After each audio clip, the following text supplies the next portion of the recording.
Do not pray for easy lives, my friends. Pray to be stronger men. With that iconic quote, John F. Kennedy perfectly summarizes the Zombies Map 5 in only 13 words. In the opening cutscene, 5 is able to communicate to you this is not an easy map, so you better get good. But despite its warning, 5 has been consistently berated by the community for being too hard, and because of this has always lived in the shadow of Kino der Toten. But is the criticism necessarily justified? In a lot of ways, 5 and Kino are actually really similar.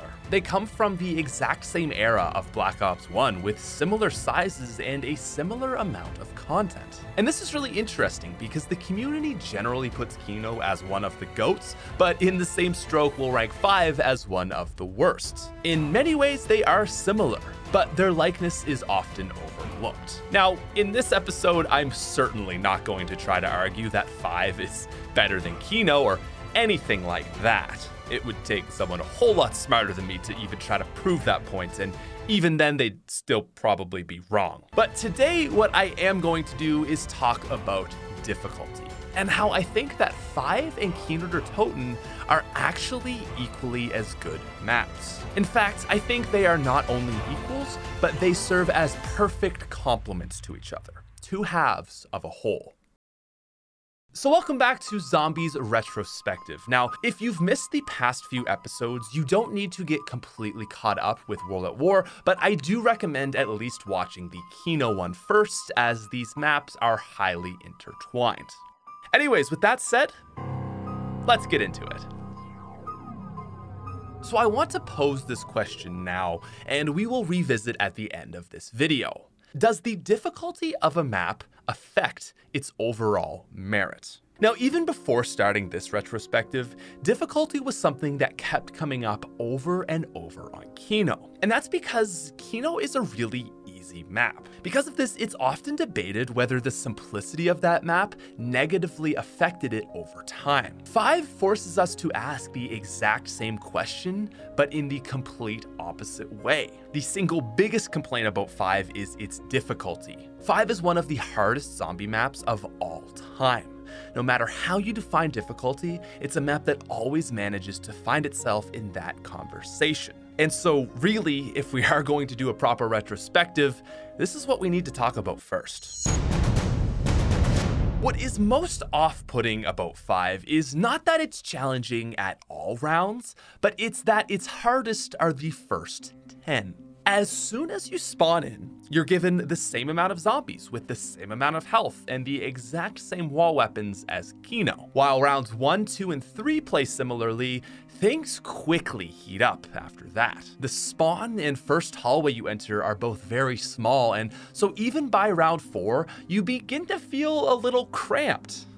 It's giving me Nocturne and Toten flashbacks. The M14 stops being effective, and then you're forced to buy the MPL off the wall, but that's only another constraint. The MPL has very limited ammo, and as you may already know, resources on this map are scarce. And so with the tight quarters, most players make their way to the second floor by round 5 or 6, which only has more limited weaponry, the PM63 and the MP5K. With limited points, no jug, and mediocre weapons, this area is a death zone. The upper catwalk is extremely dangerous, and there is debris blocking pathways down below, making it very easy to get stuck. So with this, the player is left only one option: head down for power and the box. Once you get down here, however, you're still not in the clear. With power on, even playing conservatively, you probably will only have enough for jug or a box roll, and so you must choose between defense or a gamble at offense. But the thing is, really, no matter what you do, you're still screwed. Because now that the power is on, the Pentagon Thief is waiting for your broke ass. Just when you think your game is getting going, just when you're starting to feel a little bit confident, this guy rolls in and steals your weapons. And so especially for the beginner player, this map can feel extremely frustrating. And while I do think the Pentagon Thief is an interesting boss, it's another thing that can put many players off of this map. So really, 5 may very well have the hardest first 10 rounds of any zombies map ever. And I think this is a big reason as to why it's so hated. The game developers made it so challenging that people can't even give it a full chance, as they hate it from the very beginning. It doesn't become hard, it starts hard. But even if you are able to get past this early game, you are still going to face lots of challenges. Mid-rounds make up probably the easiest section, but are still quite difficult for most players. Training on the second floor in the war room is manageable, but it takes practice and focus. It certainly doesn't take a god tier player to do this, but skill is required. What does begin to feel impossible, however, are late rounds, let's say 30 and on, where the zombies start becoming beefy. See, now going back to Kino, on that map, late rounds aren't really a problem. This is because of the infinite damage thunder gun and traps. As long as you can train on those maps, it's just a matter of time and focus. But on 5, it's a little bit more complicated. While there is a trap you can use on the top floor, it's extremely risky and only very skilled players can manage it. So this leaves you with the map's wonder weapon. Yay. The Winter's Howl is a hot, flaming pile of garbage. There's really no other way to put it. It stops working after round 25, and even in the early rounds does very, very little, which is sad. This weapon didn't need to be a thunder gun, but it could have at least been more than a fart. It makes very little sense as to why this gun is so ineffective at killing anything. And honestly, I think it's the biggest oversight Treyarch made when designing 5. There is really nothing to gain by having this thing so awful. But we haven't even talked about co-op. See, all that I was just talking about, that was the perspective of a solo player. Want to play 5 with the team? Well, it's still gonna be really weird. See, in solo, at least it's straightforward, as you can just loop train in the war room. But what do you do once you get 2 players? You certainly can't share that location. Basically, you've got 2 options. You can either camp in the elevators or split up and have someone train down in the labs. And see, this is where I think 5 gets really rough. Not only do you need to be extremely skilled to survive down there, but it completely erodes the element of teamwork. 2-player 5 just kind of becomes 2 solo players that happen to be in the same game. But even weirder is 3 and 4-player 5. See, at this point, there is just hardly enough space for this many people to coexist, let alone train. So your options to survive become unconventional. Now, you can camp in the elevators, although it will be a little bit cramped, but you also do have the pack-a-punch room, at least. But more oddly, you can split the work and have your best player train in the war room while the others camp. Now, these different strategies actually make 4-player 5 a little bit more manageable, but it just feels chaotic and cramped. I will say though, at the very least, these are strategies that beginners should be able to implement, assuming that they can make it that far. And yeah, okay, we've come full circle. See, the problem with 5 is, again, a lot of people can't even make it that far. So again, difficulty. This is probably the biggest sin of 5, and it's certainly why people hate it so much. But the thing is there is a lot more to 5 than just raw gameplay. Okay, I'm just gonna say it. 5 is an atmospheric masterpiece. Oh my god, where do we start? While the characters really only work as one-off gimmicks, they are implemented perfectly. The cutscene alone, dude, that is how you make an intro. And again, I really wish we could have seen something this awesome for Kino. 5 takes the running theme of this era's zombies, that is, the badass, crazy guys doing badassery trope, and it puts it perfectly into 5 with these new characters. We see slightly caricatured, although still realistic versions of 4.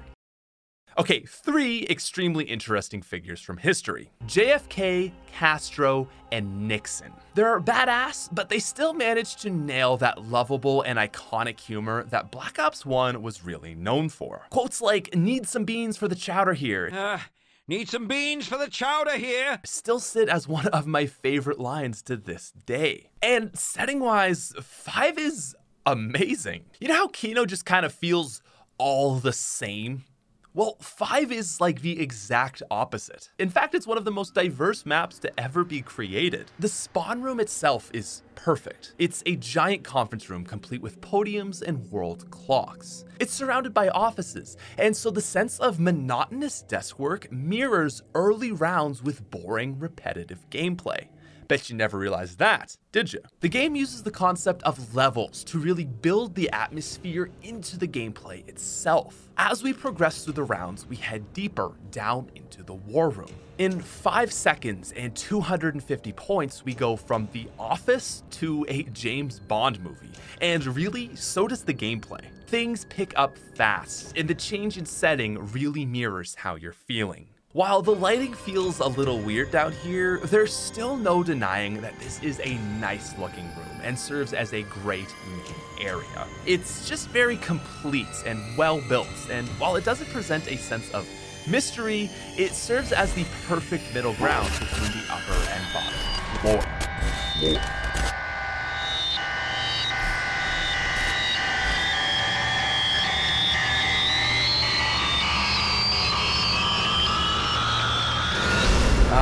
Yeah, and then there is that bottom floor. And this really takes us from an action movie down to something that more closely resembles a horror film. Blood soaks the floor, Nova crawlers riddle the space, and really, they just feel at home down here. Unlike on Kino, where it felt a little bit more sporadically thrown in. Sorry, I couldn't help myself. Anyways, there's also some mystique to this place. In the various rooms, tech like the Thunder Gun, Winter's Howl, and Death Machine can all be found, which rein back the creepiness from feeling purely like Human Centipede. There's teleporters and the mystery box. It might not be the nicest place to look at, but it really strikes a full tone, especially when in the context of the whole map. I think the setting of 5 is really well done. It's not very often we see a map that has so many places which feel so different, yet manages to stay feeling connected. So that's kind of it. Gameplay and setting are the essence of this map, and that's not necessarily a bad thing. Kino kind of strikes the same thing. And now that we have covered these two things, let's jump back to that question. Does difficulty necessarily have to affect the overall merit of a map? When people say they dislike 5, their reasoning is almost always because the map is too hard. But this doesn't mean we can make a logical jump that hard maps are all bad. Gorod Krovi comes to mind as a challenging map which is loved by the community. And I would even argue the same thing for Derice and Origins. These are challenging maps that the fans adore. And conversely, easy maps like Shinonuma and Dairise see little love from the community. So is it really true that we hate 5 because it's hard? And to extrapolate on that idea that we hate difficulty in general? I really don't think so. When we look at zombies maps, there doesn't seem to be a whole lot of correlation between difficulty and love. But I'm also not trying to say that the distaste for 5 is unwarranted. No, there is definitely something else driving the hate for 5, and what that is unfairness. 5 is unfair. So this is a type of difficulty under a wider sort of umbrella, but it's not the same thing as challenge. See, challenge is there's going to be a force pitted against you, but if you work hard, you can overcome it. Think things like the Panzer on Origins, for example. It's tough, but doable. 5 doesn't present the player with that experience. Instead, what 5 does is constrain you to the bone. From the very get-go, you have little ammo, not enough points, not enough space, and even if you manage to get to power, you're still screwed because some guy is gonna take your guns. The Pentagon Thief himself moves a million miles an hour and then turns invisible. It's like you just don't even have a chance. And especially to the average player, think of someone playing Black Ops 1 for their first time, that is not fair. And on top of all that, there isn't even a cool wonder weapon. The Winter's Howl is just a giant taunt. And I really think all this together is why people are unable to give 5 a true chance. It's not like they don't try, but it's that they are literally unable to see the map in its whole. People try it, feel like it's a seemingly impossible task, and say, screw this is no fair, and go back to Kino. And so in that, unfairness is the deadly sin of 5, not difficulty. Still though, I do think 5 is underrated. I think these first awful 10 rounds really blind players from the overall other good aspects of 5. A lot of people never get past the bad parts of it to see what's lying underneath, both literally and figuratively. But for those that can play into the later rounds, you do start to see the beginnings of what is a good map. 5 is first and foremost unique. It's got a cool setting with very special characters. And in later rounds, it also provides players with a real challenge to zombies. It challenges the status quo that maps should start easy and become progressively harder. And furthermore, if you do manage to play the early rounds impeccably, you will be rewarded, especially in lucky games where you find a Death Machine, Ray Gun, or Winter's Howl early. You will be able to take the Pentagon Thief out in seconds and get the Bonfire Sale. This is an incredible drop, which allows for 4 weapons to be pack-a-punched for the price of 1,000 points each. So even if early rounds are unfair, there is at least a silver lining. And so I think if overall we are able to back up and look at 5 with a wider perspective, it's objectively not that bad of a map. The problem is that its biggest glaring flaw is put on center stage, and a lot of people are never able to get past it. So in the last episode of Zombies Retrospective, I didn't actually give Kino a rating. And that's just because I'm stupid and forgot. But I actually want to do it here, and I think that this will be pretty effective. My rating for Kino der Toten is a 7.8 out of 10. That's actually a pretty good rating. Kino doesn't do anything wrong, but it took no risks and winds up being only good. It's iconic, it did loads for the community, and I totally respect that you can love it for that. But objectively speaking, it's just good. Now, 5 on the other hand, pulls a 180. This is a map that took all the risks. They cranked up the difficulty. The Pentagon Thief is a bizarre, weird boss, but has an insane reward drop. The Winter's Howl, for the first time, is a horrible wonder weapon. It's the first time we see different, unique characters. There are wacky, confusing teleporters that just don't want to help you. Pack-a-Punch is confusing and in a secret location. All in all, 5 is bizarre. And I think that for every risk 5 took which failed, it also took one that landed really, really well. 5 was experimental, but still, certainly not perfect. But really, when we contrast Kino and 5, I think they are perfect complements to each other. Kino is too easy, and 5 is too hard. They're both imperfect, but in ways that the other map nails. Together, these maps fill each other's weak points out. And this actually works to bring up both the maps in quality. Where Kino lacks difficulty to a progressing player, 5 is able to take the reins, and especially at the time, would have been the next step up in difficulty, and vice versa. If 5 was frustrating a player, they could go back and relax on Kino. As individual maps, 5 and Kino both leave a lot to be desired. But when we look at them together, you see a completely different picture. Together, these maps cover all the bases, and this, I think, is what makes them special. Apart, they are average, but the total of their sums makes up something more. Kino is order, and 5 is chaos, and without both, there is nothing. So 5 may not be perfect, but I think its good qualities are often overlooked. It's a map that not only taught us to get better at video games, but it also served us with a philosophy to live life by. And so even in these trying times, ask yourself, can I aim to be a stronger human? My final rating for 5 is a 7.8 out of 10, tied with Kino Toten.